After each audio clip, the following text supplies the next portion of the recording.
반갑습니다, 여러분. 국어교사 이다연입니다. 자, 여러분과 우리 생강국어 운문문학 개념이라는 강의를 바탕으로 앞으로 공부를 할 겁니다, 여러분. 그러면 우선은 강의 소개부터 들어가도록 하겠습니다. 자, 운문문학 개념이라고 되어 있어요. 그러면 여러분, 자, 운문문학이 뭔지부터 한번 보도록 할게요. 자, 운문문학은요, 여러분, 시나 노래를 얘기하는 겁니다. 시 알죠, 여러분? 노래 알죠, 여러분? 쉽습니다. 그러면 개념은 뭘까? 이런 질문을 여러분이 할 수 있어요. 사실 많이 들었습니다. 국어에도 개념이 있습니까? 예, 국어에도 개념이 있습니다, 여러분. 국어의 개념은요, 여러분, 영어 문법만큼, 수학 공식만큼 중요합니다. 그러면 개념이 왜 중요한지는 선생님이 나중에 설명을 할 거고요. 우선은 이 강의의 어떤 주 수강 대상부터 설명을 드릴게요.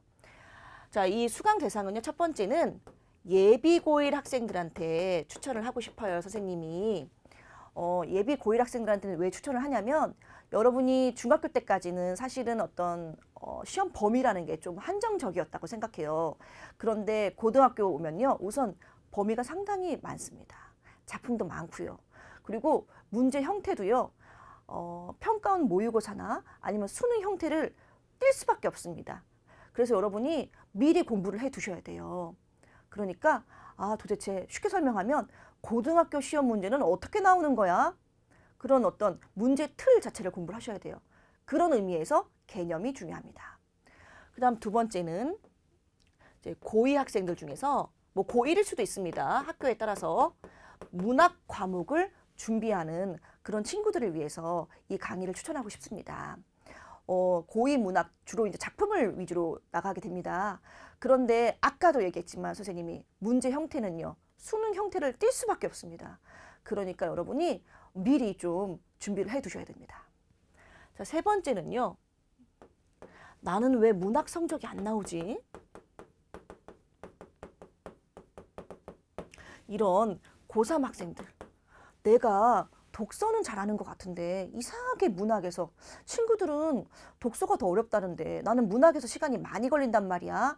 이거는 아까도 얘기했지만 여러분이 선지 이해가 안 돼서 그렇습니다. 문제가 뭘 물어보는지를 몰라서 그렇습니다. 그래서 여러분이 이런 어떤 선생님과 함께 운문문학 개념, 이거 여러분 되게 빨리 공부할 수 있습니다. 이 책 자체가 만화로 되어 있기도 하고, 이 강의는요, 거기에서 선생님이 조금 이제 따와서 여러분한테 설명을 해줄 건데요, 금방 들을 수 있습니다. 그래서 여러분이 한 10시간, 20시간 투자해가지고 정말 선생님은 효율적으로 여러분의 실력을 향상시킬 수 있다고 생각합니다. 자, 이런 어떤 세 가지 측면에서 수강 대상을 설명했습니다. 그럼 선생님이 아까부터 개념이 중요하다고 계속 했는데, 개념이 왜 중요한지 수능 문제를 바탕으로 한번 설명을 해보도록 하겠습니다. 자, 요번 수능 문제입니다. 요번 수능 문제인데 선생님이 앞에 지문은 안 가져왔어요. 그러면 지문도 없이 왜 문제만 가져왔냐면요, 여러분 보세요. 자, 가와나의 공통점으로 가장 적절한 것은 했습니다. 사물에 대한 긍정적 인식을 바탕으로 중심 제재에 대한 예찬적 태도를 드러내고 있다. 예찬이 뭘까요? 그 다음 두 번째, 주어진 현실을 순응하는 모습을 통해 중심 제재를 바라보는 비관적 태도를 암시하고 있다. 비관이라는 단어가 나와요. 그 다음 세 번째, 풍경을 관조적으로 응시하는 시선으로, 여러분 관조라는 단어가 나옵니다. 그 다음에 네 번째, 인간의 행위에 대한 우호적 관점을 토대로 중심 제재의 심미적 속성을 강조하고 있다. 심미적 속성은 뭘까? 다섯 번째, 장소에 대한 부정적 인식을 심화하여 중심 제재와의 정서적 거리를 부각하고 있다. 지금 문제마다 여러분이 어려워할 만한 단어들이 상당히 많습니다. 이런 단어가 이해가 안 되는데 작품을 내가 잘 안다고 해서 여러분이 문제 풀 수 있을까요? 그렇지 않다고 생각합니다. 그리고 여러분, 선생님이 정말 장담할 수 있는 게 있는데, 이 교재는요, 선생님이 직접 쓴 겁니다. 이 교재는요, 선생님이 한 10년치의 수능과 평가 모의고사를 바탕으로 해서 그런 개념들을 뽑아냈습니다.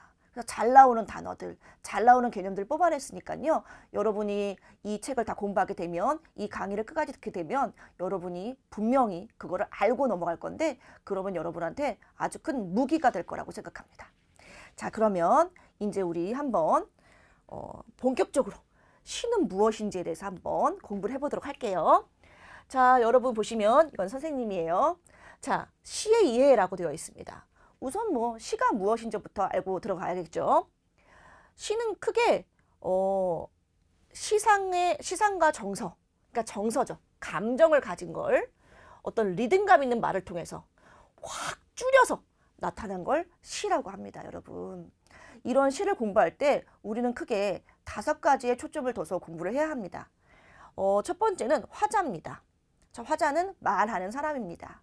대상은 무엇에 대해서 우리가 할 겁니다. 상황. 어떤 상황이 있어야 될 거 아닙니까? 사람이 그냥 슬프거나 그냥 기쁘거나 하지 않거든요. 어떤 상황에서 그런 기쁨과 슬픔을 느끼는지 우리가 또 파악을 할 겁니다. 정서와 태도는 분명히 당연히 알아야 될 것 같고, 그 다음 마지막은 표현입니다. 우리가 중학교 때까지는 은유법이나 뭐 직유법이나 뭐 이런 거를 이제 많이 공부를 했었는데, 그것뿐만 아니라 많은 표현법이 있습니다. 자, 그런 거에 대해서 공부를 할 것 같습니다. 자, 선생님이 처음부터 이제 수능 문제를 바로 제시하면서 들어가서 여러분이 조금 이거 너무 힘든데, 좀 딱딱한데 이렇게 생각할 수 있을 것 같아서, 자, 워밍업으로 선생님이 재미있는 노래 하나 가져왔습니다. 이거 재미있는 노래라고 하는데 사실상 선생님이 정말 좋아하는 랩 가사입니다. 선생님이 생각했을 때 향후 10년, 아닙니다, 20년 동안 이렇게 아름다운 랩 가사는 나올 것 같지가 않습니다. 정말 선생님이 텔레비전 보다가 정말 깜짝 놀랐거든요. 이건 좀 비밀인데 선생님은 힙합을 상당히 좋아하고 랩을 너무 좋아합니다. 힙합 프로그램, 랩 프로그램 아시죠, 여러분? 자, 모든 시즌 다 봤습니다. 근데 그 모든 시즌에서 통틀어서 가장 아름다운 가사라고 선생님이 생각합니다. 자, 그러면 여기에서 한번 뽑아볼게요. 자, 우선 화자부터 뽑아볼까요? 화자는요, 말하는 사람이라고 했죠. 누가 말했을까요? 내가 말했죠. 나가 말했죠. 그러면 이 나는, 자, 그 다음 대상 뽑아야 되죠. 뭐에 대해서 말했을까요? 한번 보시면 여기 뭐 시장이라든가 아니면 뭐 광대라든가 이런 게 나오죠. 아니면 뭐 부둣가라든가. 그러니까 어촌 마을에서, 어촌 시장에서 광대 노릇을 하고 있는 자신의 삶에 대해서 얘기하고 있는 것 같아요. 그게 대상이죠. 자, 그러면 어떤 상황일까요? 상황을 한번 보도록 하겠습니다. 상황을 보시면 지금 뭐 떠나고 싶대요. 떠나고 싶대요. 시장 바닥을 뜰래. 떠나고 싶대요. 그런데 떠날 수가 있었을까요? 없었을까요? 마지막에 보시면 노래를 부르죠. 광대가 노래를 부른다는 것은 떠날 수가 없었다는 겁니다. 그렇죠? 이러한 상황에 대해서 자, 정서가 어떨까요? 정서. 선생님이 화자, 대상, 그리고 상황, 이제 정서입니다. 정서는 감정이죠. 자, 감정을 보시면 지긋지긋하대요. 또 찢겨진 가슴, 가슴이 찢어지는 것 같아요. 그렇죠? 이런 정서를 가지고 있습니다. 사실 선생님은 이걸 처음부터 끝까지 한번 다 읽어주고 싶을 정도로 좋아하는 그런 노래인데 지금 좋아한다면 한 5번은 얘기한 것 같아요. 그런데 뭐 선생님이 여기에 이제 그런 어떤 라임을 집어넣을 수 없으니까, 힙합을 집어넣을 수 없으니까, 그런 리듬을 집어넣을 수 없으니까 그냥 이제 문학 작품 설명하듯이 설명하겠습니다. 자, 여기서 이제 표현법이 기가 막히죠. 선생님이 정말 감탄하는 게 여기서 정말 감각적 이미지를 많이 썼어요. 자, 오감을 다 사용했습니다. 보시면 뭐 코를 찌르는 짠내, 그렇죠? 내가 앞으로 가 있네요. 자, 코를 찌르는 짠내, 이거 후각이죠. 그리고 또 뭐 붉게 물들은 시각이죠. 그 다음에 뭐 노래 있죠. 한 곡조를 뽑자. 뭐 닐리리야 날 데려가쇼, 그게 이제 마지막인데 이거는 뭐 청각적이라고 할 수 있죠. 아니면 가위질, 찰가닥거리는 소리, 이런 거는 청각적인 거죠. 그래서 이런 감각적 이미지를 오감을 다 사용하고 있는 그러한 노래고요. 두 번째는 여러분 이제 라임이라고 하는데 문학적 용어로는 가군이라고 합니다. 가군은 뭐냐면 이제 뒤에를 맞추는 거예요. 쉽게 설명하면 여기서도 달이 뜨면 슬프게 노래 부를래. 동이 뜨면 아스팔트 위 구를래. 목돈을 만들어 시장 바닥을 뜰래. 찢겨진 가슴을 달래주는 두견새. 자, 비슷하죠? 에에에 이렇게 끝나죠? 이런 식으로 리듬감을 형성하고 있습니다. 자, 이게 여러분 그냥 시를 분석하는 겁니다. 자, 나아가 네, 딸을 데리고 심지어 딸을 데리고 광대 노릇을 하고 있는데 그런 삶을 이제 어촌에서 누리고 있는데 그런 삶이 싫어요. 떠나고 싶어요. 그렇지만 떠나기가 쉽지 않아요. 그래서 되게 힘들어하고 슬퍼하고 그런 하늘 아주 여러 가지 감각적 이미지와 또 가군 이런 리듬감을 살려서 노래하고 있는 그런 노래였습니다. 여러분. 자, 이게 시를 분석하는 겁니다. 그래서 여러분 선생님이 이제 두 가지 측면에서 이런 강의를 진행을 할 건데요. 첫 번째 측면은 뭐냐면요. 여러분 아까 얘기한 것처럼 선지에 나와 있는 모든 개념을 여러분한테 설명할 겁니다. 그다음 두 번째는 뭐냐면요. 이러한 선지가 어떤 작품이랑 연결되어 있는지 당연히 아셔야 될 거 아닙니까? 그래서 작품들을 상당히 많이 선생님이 집어넣습니다. 그래서 그 작품들을 하나하나 아까 얘기한 것처럼 화자, 대상, 상황, 정서, 표현 이 측면에서 분석해 가면서 강의를 진행할 생각입니다. 여러분 분명히 선생님이 강의 틀을 제시했으니까 여러분도 그 틀에 맞춰서 수업을 따라오시면 됩니다. 자, 그러면 시작해 보도록 하겠습니다. 자, 팔로우 미. 자, 그 다음에 이제 시의 요소입니다. 자, 시의 요소 들어갈게요. 오늘 1강인데요. 자, 1강에서는 아까 얘기한 것처럼 화자하고 대상하고 그리고 소통 구조에 대해서 공부를 해보도록 하겠습니다. 자, 화자부터 들어가도록 할까요? 화자는요. 시 속에서 이야기하는 사람입니다. 쉬워요. 다른 말로 시적 화자라는 표현을 사용하기도 하고요. 또 서정적 자라는 표현을 사용하기도 합니다. 쉽습니다. 화자는 말하는 사람. 그래서 화자는 뭐 남성적인 말투를 쓰는 화자도 있을 수 있죠. 여성적인 말투를 쓰는 화자도 있을 수 있죠. 그 다음에 이제 어린 화자, 어린아이 말투를 쓰는 화자도 있을 수 있습니다. 여러 모습의 화자가 나타날 수 있어요. 그러면 이 작품을 통해서 한번 보도록 하겠습니다. 자, 이 작품의 선지는요. 어린 화자의 목소리를 활용해서 동화적인 분위기를 조성하고 있는 그런 작품입니다. 자, 그러면 이게 왜 성립이 되는지 한번 분석을 해볼게요. 화자부터 보도록 하겠습니다. 자, 계속해서 반복합니다. 화자, 대상, 상황, 정서, 표현입니다. 자, 그러면 화자는 나죠. 납니다. 그럼 나가 어떤 상황인지 좀 볼게요. 어머니한테 꾸지람을 아주 세게 들었습니다. 그렇죠? 이게 상황입니다. 그럼 어머니한테 꾸지람을 들으면 어때요? 우선 기분이 안 좋죠. 힘들죠. 슬프죠. 그래서 어떻게 했어요? 외할머니한테 갔어요. 외할머니가 오디 열매를 따서 주셨어요. 그렇죠? 그래서 숨을 바로 한대요. 선생님 이게 정말 귀여웠는데 숨을 바로 한다는 건 무슨 뜻이냐면 어머니한테 꾸지람을 그냥 들은 게 아니에요. 되게 들었습니다. 그러니까 마음이 슬퍼요. 그래서 우는 거예요. 보통 이렇게 울잖아요, 여러분. 숨이 막 가빠요. 그러면 이제 숨을 바로 하는 거죠. 할머니가 오디 열매 주면 이거 먹고 진정해야지 이러면서 진정을 하는 겁니다. 그렇죠? 이런 상황입니다. 그러면 이제 큰 사람도 어머니한테 꾸지람을 들을 수 있어요. 선생님도 지금 어머니한테 꾸지람을 좀 들었는데요. 집 청소 열심히 안 한다고. 그렇지만 이 경우 대부분은 어린아이들이 어머니한테 꾸지람을 세게 듣게 되죠. 되게 듣게 됩니다. 그래서 보시면 어린 화자의 목소리를 활용하여서 동화적인 분위기를 조성하고 있는 그런 상황이라고 할 수 있습니다. 여러분 선생님이 다 여기다 표시를 해놨어요. 2016년도 수능 모의평가 B형입니다. 그러니까 선생님이 거짓말 안 했다니까요. 다 이렇게 선지에서 다 이런 개념을 뽑아냈습니다. 그렇죠? 그래서 여러분 어린 화자가 뭔지 여러분이 분명히 파악할 수 있겠죠? 자, 그러면 이제 조금 더 넘어가 보도록 하겠습니다. 아까 나라고 나와 있었다고 했잖아요. 그렇죠? 자, 그 다음은 뭐냐면요. 흔히 시 속에서 나 혹은 우리라는 말을 찾을 수 있나? 이걸 보셔야 됩니다.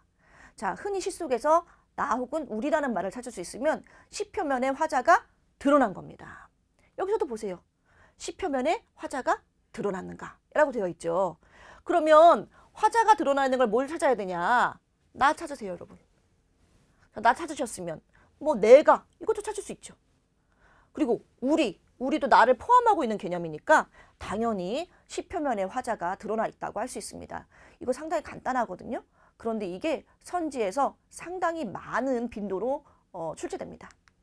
그러면 한번 볼게요. 역시 이거는 2000 몇 년일까요? 2015년이네요. 2015년도 역시 마찬가지로 6월 모의평가 B형인데요. 지금은 A형하고 B형 없습니다. 자, 근데 이거 보시면 내 어디로 어떻게 가라는 슬픈 신호가 차단한 등불이 하나 빈 하늘에 걸려있다. 이렇게 되어 있습니다. 한번 찾아볼게요. 화자부터 찾겠습니다. 화자 어디 있습니까? 네, 바로 보이네요. 네가 보입니다. 자, 그러면 뭐 화자를 작품의 표면에 나타내어서 주제에 대한 공감을 이끌어내고 있다. 이거는 뭐 바로 쉽게 찾을 수 있는데요. 그래도 작품을 좀 분석을 해볼게요. 내 어디로 어떻게 가라는 슬픈 신호가 여러분 슬프다 기쁘다 이런 정서가 드러나 있잖아요. 바로 동그라미 칩니다. 아, 슬프구나. 그렇죠? 그럼 왜 슬플까? 이거 전문을 봐야 알겠지만 요 어떤 두 행만 갖고 봤을 때는 어디로 어떻게 가라는 거야? 요런 포인트에서 슬플 것 같은데요. 그렇죠? 차단한 등불이 하나 빈 하늘에 걸려 있다. 이렇게 되어 있습니다. 그래서 화자는 슬프다. 제목이 와사등입니다. 그러면 이 등을 보는데 슬픈 거예요. 어렵지 않죠? 시는 그냥 이렇게 파악을 하시면 됩니다. 자, 그 다음 보도록 하겠습니다. 자, 그 다음은 선생님이 빈칸을 마련해 봤습니다. 자, 정지용의 인동차라는 작품인데요. 이 작품 자체는 상당히 어렵습니다. 그래도 여러분, 우리는 이제 이거를 어떤 포인트에서 보는 거냐면 화자가 표면에 드러나 있냐, 드러나 있지 않냐, 이거 포인트로 보는 거니까요. 쭉 볼게요. 노주인의 장벽에 무시로 인동 삼김물이 나린다. 자작나무 덩그럭 불이 도로 피어 붉고 구석에 그늘지어 무가 순도다 파릇하고 이렇게 되어 있어요. 그럼 노주인의 장벽에 이 장이 뭘까요? 모를 수 있어요, 여러분. 장벽이라고 하니까 여러분이 뭐 장애물이에요? 이렇게 생각할 수 있어요. 충분히 가능한 생각입니다. 그런데 잠깐 볼게요. 무시로 인동 삼김물이 나린대요. 인동 삼김물이 뭘까? 물이에요, 물. 근데 제목이 뭐예요? 인동차죠? 그럼 인동차구나 라고 생각하셔야 돼요. 그러면 당연히 인동차는 어떻게 해야 돼요, 여러분? 마셔야죠, 여러분. 그러니까 요 장벽은 위장을 얘기하는 거구나. 여러분. 그러면 지금 노주인은 뭘 하고 있어요? 인동차를 마시고 있구나. 이렇게 해석하는 겁니다. 자작나무 덩그럭 불이 도로 피어 붉고 쉬워요. 불이 피어서 붉고요. 그 다음에 구석에 그늘지어 무가 순도다 파릇하고 저쪽에는 무가 순도다서 파릇합니다. 그러니까 그림을 그려보면은 여기는 불이 있고요. 자, 불입니다, 여러분. 파이어. 그 다음에 여기는 뭐 무가 이렇게 순이 돋아 있어요. 그리고 여기에서 이제 노주인은 그림을 한번 잘 그려볼까요? 노주인은 이렇게 해가지고 자, 요거는 여러분 찻잔이라고 생각합시다. 인동차를 마시고 있는 상황입니다. 그러면 요 괄호 안에 들어갈 말은 뭘까요? 화자가 힌트를 주자면 화자가 있습니까? 없습니까? 화자는 항상 있어요. 없진 않아요. 하지만 화자가 표면에 드러나 있지는 않은 상황이죠. 그래서 이거는 표면에 드러나지 않은 화자가 대상을 관찰하고 있습니다. 그런데 친구들이 이제 뭐라고 질문하냐면 선생님, 노주인이 화자 아니에요? 라고 질문하는 친구들이 꽤 많았습니다. 그런데 여러분, 노주인은 지금 말을 하고 있지 않잖아요. 노주인을 지금 화자가 관찰하고 있는 겁니다. 그러니까 노주인이 말을 하고 있는 게 아니라 어떤 화자가 노주인을 보고 있는 상황이라고 보셔야 될 것 같아요. 그래서 표면에 드러나지 않은 화자가 대상을 관찰하고 있다. 이렇게 보시면 될 것 같습니다. 자, 그 다음 보도록 하겠습니다. 그래서 우리가 이제 화자까지 다 했는데요. 그 다음은 이제 시적 대상입니다. 시적 대상 한번 볼게요. 시적 대상은 시에서 중심 소재가 되는 그런 걸 우리가 중심 소재를 시적 대상이라고 합니다. 그러니까 쉽게 설명하면 선생님은 떡볶이를 상당히 좋아하거든요. 특히 선생님은 즉석 떡볶이를 좋아합니다. 이 반포동에 유명한 즉석 떡볶이 집이 있습니다. 그리고 이제 선생님이 좋아하는 데는 반포동, 신당동 떡볶이도 좋아하는데 반포동에 있는 그 떡볶이 집에 가면은 무침만두라 그래가지고 만두에 양념을 이렇게 발라가지고 하거든요. 아, 정말 맛있는데. 그럼 선생님이 이렇게 여기까지 얘기했죠. 그럼 뭐에 대해서 얘기했어요? 떡볶이, 특히 즉석 떡볶이에 대해서 얘기를 하고 있거든요. 그래서 시적 대상은 시의 중심 소재가 되는 사물이나 현상입니다. 그죠? 그러면 다른 말로는 구체적 대상이라는 말도 하기도 합니다. 줄여서는 대상이라고 하기도 합니다. 그래서 뭐 시적 대상, 대상, 구체적 대상 뭐 이렇게 말을 한대요. 그럼 이게 왜 중요하냐? 시적 대상이 화자와 어떤 관계를 맺고 있느냐? 동일시냐? 거리가 뭐냐? 아니면 반대 입장에 처해 있느냐? 이런 게 수능에서 관심을 두고 있는 문제입니다. 자, 그러면 어떻게 관심을 두고 있는지 한번 보도록 하겠습니다. 선생님 정말 이 시 정말 좋아합니다. 살아있는 것은 흔들리면서. 여러분, 살아있는 건 흔들립니다. 그러니까 이거는 선생님이 좀 잔소리를 하는 건데요. 하나부터 10까지 여러분을 위한 잔소리인데 친구들이 사실은 시련을 되게 두려워하고 실패를 두려워하죠. 근데 실패라고 생각하지 말고 시행착오라고 한번 생각을 해보세요. 그러니까 사실 선생님은 이제 아이가 있는데 그 아이가 수학 문제가 틀리기 싫어가지고 풀기가 싫대요. 근데 선생님이 이런 말 했었거든요. 어떤 하나를 제대로 알기 위해선 10번을 틀려봐야 된다. 우리 줄넘기도 사실 틀린다라고 생각하면 줄넘기 하고 싶지 않아요. 그런데 내가 조금씩 발전하고 있다. 내가 이 틀릴 때마다 좀 더 좋은 방법을 연구하고 있다. 이렇게 생각을 해보세요. 그러면 줄넘기 과정이 재밌습니다. 결과만 중요한 게 아니라 사실은 인생은 과정이거든요, 여러분. 그래서 살아있는 건 흔들리면서 어떤 힘든 일도 겪고 이러면서 살아가는 겁니다. 좀 선생님이 이제 썰이 길었는데 자, 그럼 한번 볼게요. 13년도 수능이었네요.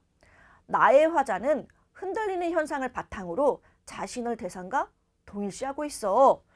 대상은 뭐 찾기 쉽습니다. 여러분이 이제 할 수 있는데 동일시하고 있다라는 건 같다는 말이에요.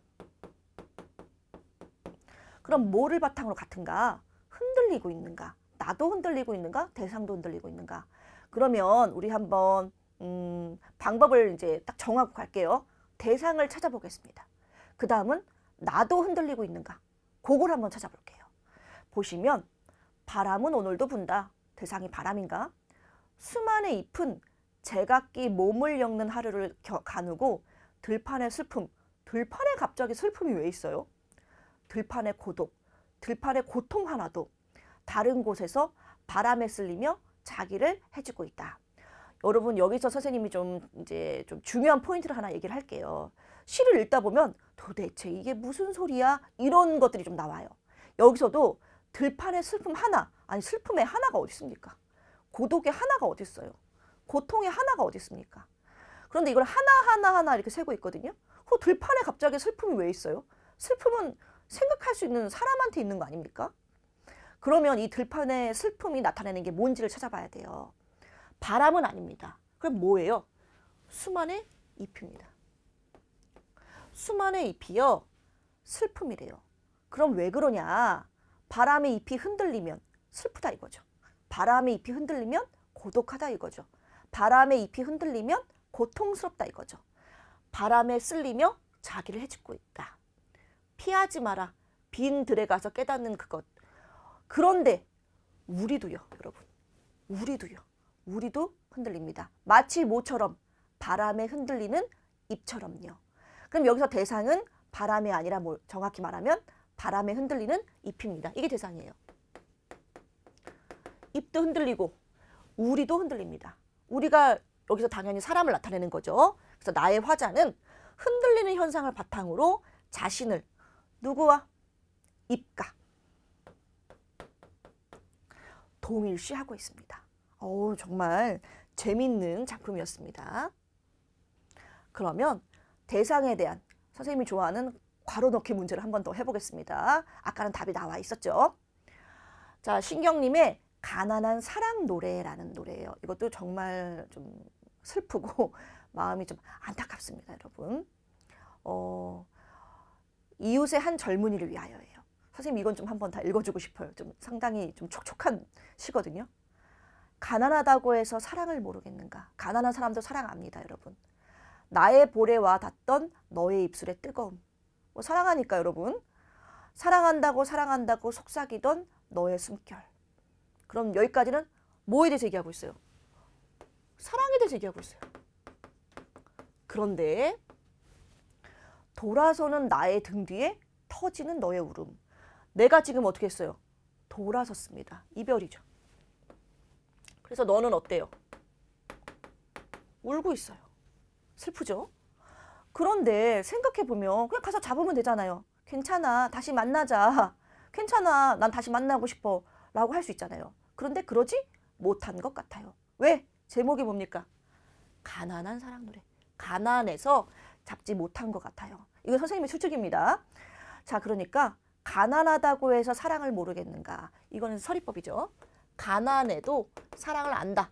다만 가난한데 사랑하는 건 너무 어렵다라는 얘기를 하고 있는 것 같아요. 그래서 괄호에 들어갈 말은요. 쉽습니다. 자, 대상은 대상인데 사랑하던 혹은 이때는 선지가 사랑하는 대상이라고 나왔어요. 사랑하는 대상을 향한 그리움과 안타까움. 헤어졌으니까 그립죠, 여러분. 안타까움이 드러나 있는 것 같습니다. 자, 이렇게 해서 우리가 시적 대상 했습니다. 자, 그 다음 청자 및 소통 구조입니다. 자, 오늘 이 청자와 소통 구조까지 할 것 같아요, 여러분. 자, 화자는 우리가 공부를 했습니다. 화자는 이제 뭐에 대해서 공부를 했냐면 말하는 사람이다 라고 공부를 했어요. 그러면 청자는 뭘까요? 선생님이 이상한 좀 농담을 하고 싶은데 여러분, 고려 청자는 아닙니다. 듣고 있으면 이게 뭐야 라고 할 수 있어요. 분명히 선생님도 압니다. 알지만 하고 싶은 욕구가 있습니다. 선생님은 이 청자를 볼 때마다 자꾸 고려 청자가 아닙니다. 이걸 하고 싶어요. 지금 10년 넘도록 그 농담을 해왔습니다. 자, 농담인데 청자는 듣는 사람이에요. 자, 그럼 이 청자와 소통 구조가 있어요. 그러면 독백체, 말을 건네는 방식, 말을 주고받는 형식, 또 대화체 이렇게 했어요. 그리고 선생님이 독백체는 청자가 없어요 라고 했어요. 그 다음에 말을 건네는 방식은 청자가 듣고만 있어요 라고 했어요. 그 다음 말을 주고받는 형식은 청자도 말을 해요 라고 했어요. 자, 이게 무슨 뜻인지 이건 전체를 개괄하는 거니까 한번 보면서 차근차근 공부해 보겠습니다. 시에서 청자는요, 쉽게 이야기하자면 듣는 사람입니다. 듣는 사람이죠. 청자가 드러나 있지는 않은지, 드러나 있지 않다는 건 눈에 띄게 청자는 없어요. 뭐 예를 들어서 떡볶이야 라고 한다고 봅시다. 선생님 지금 생각했는데 떡볶이가 오늘 많이 나오는데 떡볶이야 라고 불렀어요. 그러면 청자가 떡볶이인 거잖아요. 근데 그렇게 드러나 있는 게 없어요. 그럼 이제 독백체입니다. 그리고 말을 건네는 방식은 청자가 드러나는 있어요. 드러나는 있습니다. 드러나는 있는데 청자가 듣고만 있고 말을 안 해요. 그게 말을 건네는 방식입니다. 그 다음에 말을 주고받는 형식은요. 청자도 말을 하고 있는 겁니다. 그게 말을 주고받는 방식입니다. 하나하나 공부해 볼게요. 자, 독백체부터 설명을 하도록 하겠습니다. 독백체는 화자 혼자 말하는 방식입니다.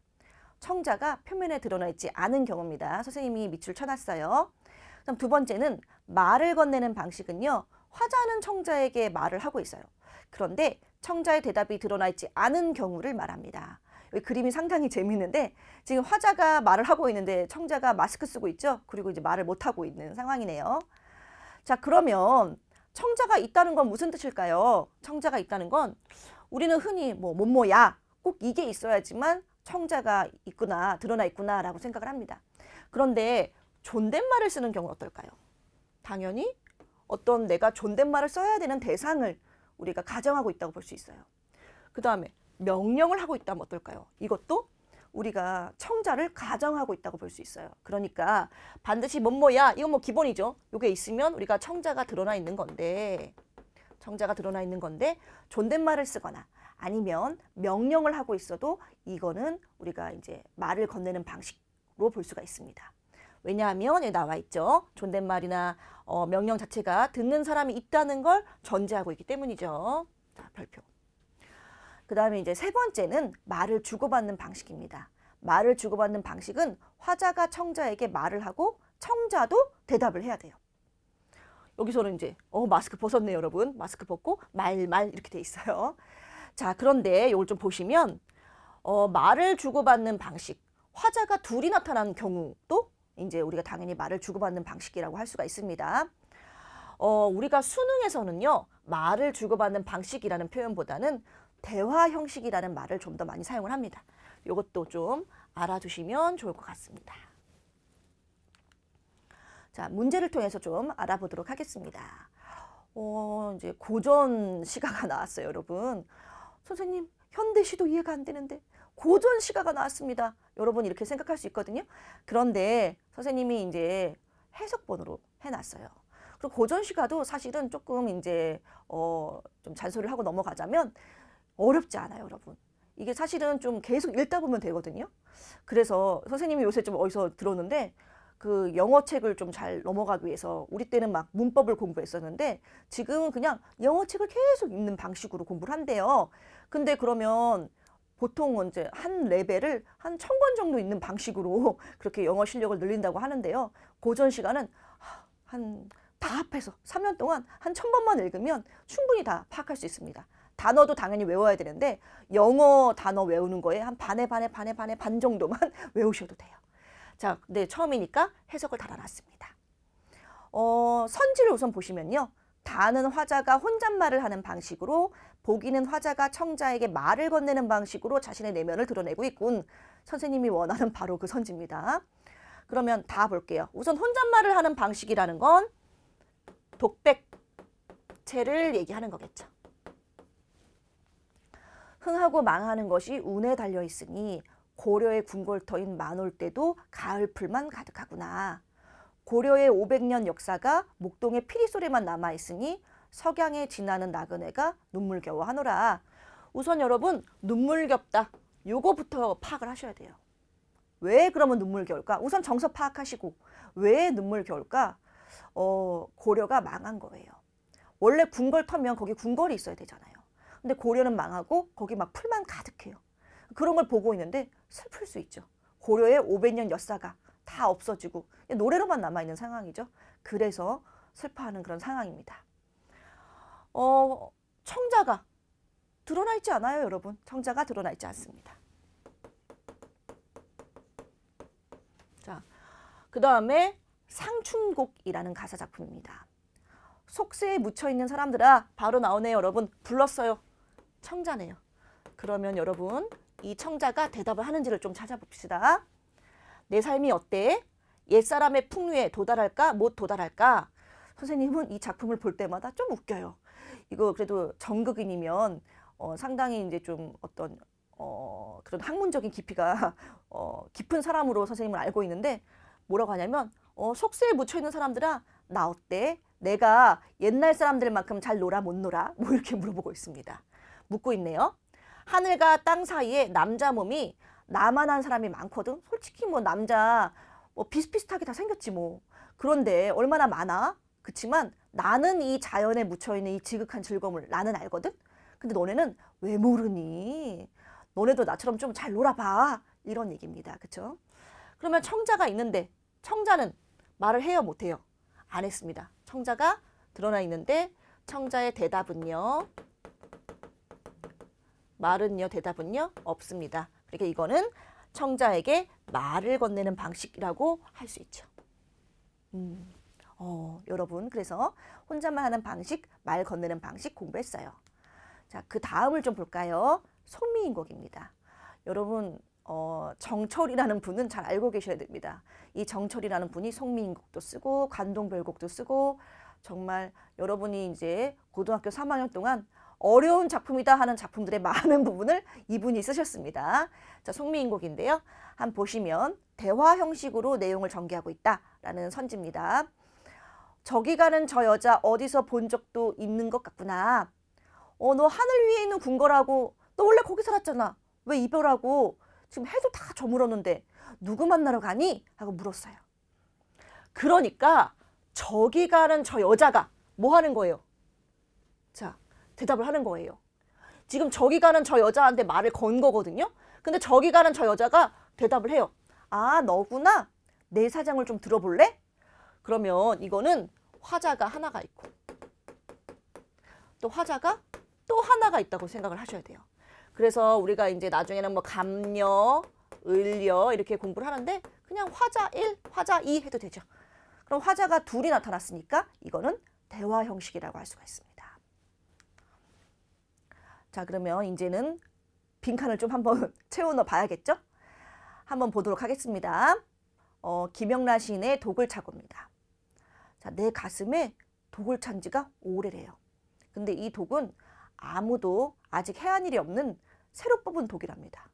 벗은 그 무서운 독을 그만 흩어버리라고 하네요. 나는 야, 너 이 독으로 너도 해칠 수 있어. 내가 이 독을 그냥 뽑은 게 아니야. 나는 이 독으로 해치고 싶은 사람이 많아. 나보고 함부로 지금 이 독을 없애버리라고 하지 마. 하면서 위협했어요. 그렇죠? 여기까지가 지금 누가 한 얘기예요? 내가 한 얘기입니다. 내가 한 얘기인데 내용이 좀 달라져요. 독을 안 차고 살아도 머지않아 너하고 나하고 마주 가버리면 억만 세대가 그 뒤로 잠자코 흘러가고 나중에는 땅덩이가 모질라져서 모래알 될 건데 허무해. 독은 차서 뭐하니? 이렇게 얘기를 해요. 내용이 달라요. 어떻게 다르냐면 나는 독을 찬 지 오래됐대요. 근데 여기는 인생은 허무해. 굳이 뭐 독을 차고 살려고 해. 사람이 사실은 좀 너도 죽고 나도 죽고 이렇게 돼버리면 사실은 그냥 우리는 다 먼지가 되는 거잖아. 땅도 먼지가 되는 거잖아. 근데 굳이 한 번 사는 인생 그렇게 힘들게 살 필요 있어? 그냥 우리 편하게 살자.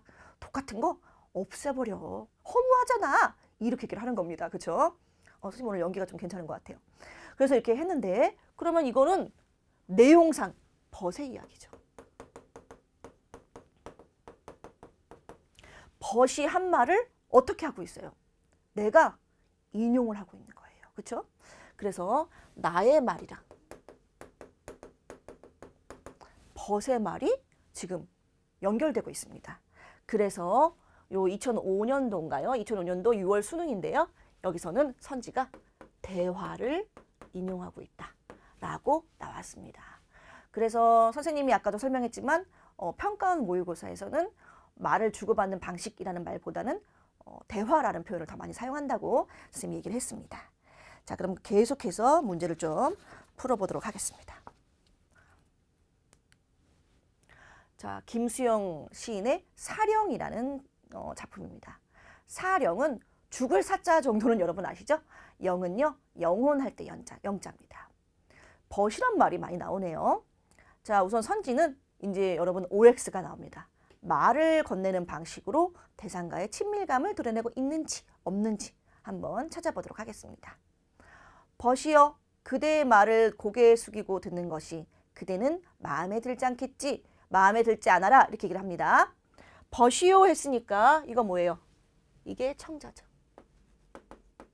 듣는 사람이에요. 그러면 벗이 우리 아까 이제 그 독을 차고 작품처럼 말을 하는지를 좀 찾아보도록 하겠습니다. 그대의 말을 고개 숙이고 듣는 것이 그대는 마음에 들지 않겠지? 마음에 들지 않아라? 뭐 벗이 말하는 건 없네요. 청자는 있는데 청자가 말을 하지 않아요. 청자가 대답을 하지 않습니다. 그러니까 이 말을 건네는 방식이에요. 말을 건네는 방식이죠. 선생님 그럼 오네요? 아닙니다. 아니에요. 왜 아닐까요? 말을 건네는 방식은 맞는데 요걸 보셔야 돼요. 오늘의 포인트 또. 선지를 반으로 쪼개세요. 선지를 반으로 쪼개갖고 요거는 오예요. 뒤를 보시면 대상과의 친밀감을 드러내고 있나? 아니 지금 나는 지금 벗의 말을 고개를 숙이고 듣고 있거든요. 아니 내가 말을 하는데 아니죠. 벗이 말을 하는데 내가 고개를 숙이고 들어요. 그리고 내가 생각했을 때는 벗이 나를 마음에 들지 않을 것 같아요. 마음에 들지 않을 것 같아요. 이걸 2번이나 반복하고 있습니다. 그런데 이게 무슨 친밀감입니까, 여러분? 그렇죠? 이거는 요 뒷부분이 틀렸습니다. 그러면 O하고 X면 X인 겁니다. 둘 다 맞아야 돼요. 무슨 말인지 알겠죠, 여러분? 자, 여러분 이렇게 해서요. 우리 선생님이랑 오늘 많이 공부했어요.